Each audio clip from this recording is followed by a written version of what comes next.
বলা ওই যে লাস্ট মুহূর্তে লাইট দেখা যাচ্ছে ব্লু কালার, ওইখানে আমাদের গন্তব্য। এত উঁচু দিয়ে আমরা চলে যাবো। ওকে, সবাই শুনতে পেয়েছো আমাদের গন্তব্য কোথায়?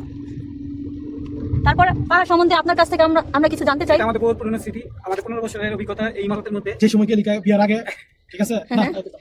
এটা কিন্তু ঠিক না, পাবলিককে আপনারা কেন আতঙ্কে রাখতেছেন? আমরা যদি এরকম ইমপ্রেস না করি আপনার চ্যানেল চলবে না। অল্প বলবো। অ্যাকচুয়ালি আমাদের এই জায়গাটা অনেক একটা ফেমাস জায়গা, আমাদের অনেক পুরনো স্মৃতি।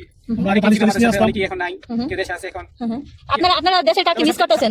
সবচেয়ে বেশি মিস করি আমাদের সেই দুনিয়াতে এখন নাই, যেটা আমাদের মামাকে আমরা খুব মিস করি। আমার ভাই নেই। ওনার দ্বারা আমরা এই ইমারতের সবকিছু দেখতে পাচ্ছি, হ্যাঁ তাই না? হ্যাঁ, তো এখন আবার লাইট দেখবো।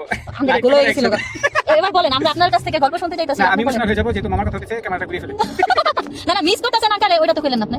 সাইড ভাই আছে, অমিতাভ আছে। দেখছো সাইড বাইরে ভুলে গেছে, আমি সাইড বাইরের কাছে এই ক্লিপটা পাঠাই দেব। সাইড বাই এই ভিডিওটাকে সাইড দিন টাকা দিব, একটা মাস্তি দেখাইলা ছিল, ওই গাড়িটা আর বলতে চাই না। এই গাড়িটা ওটা খুব ফেমাস। ওকে, আপনারা কি সাইড বাইরে মিস করেন ভাইয়া? হ্যাঁ অবশ্যই সাইড ভাই আছে, অমিতাভ আছে। তুমি মিস করো? অবশ্যই সাইড ভাই বেশি মিস করে না। সাইড বাই বেশি মিস করবা, খালতো তোমার খালতো কারণ সাইড বাই ব্যবসা চলে। বিজনেস, আমি শুনতে পাইছি বিজনেস পার্টনাররা নাকি অনেক সিক্রেট জানে।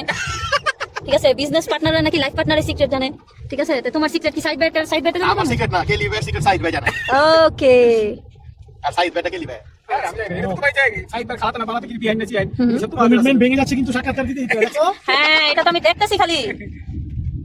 এই মেয়ে সাকিস থেকে মেয়ে দিয়ে সাইড বাই। পুস্তবিকা কিন্তু আস্তে আস্তে খোঁচা দিয়ে কথা নিতেছে, তোমরা বুঝতেছো না। পাহাড়ে একা বাঁকা পথে। এই জন্যই ওনাকে নাম দিয়েছি আমি লিজেন্ড। ঠিক আছে।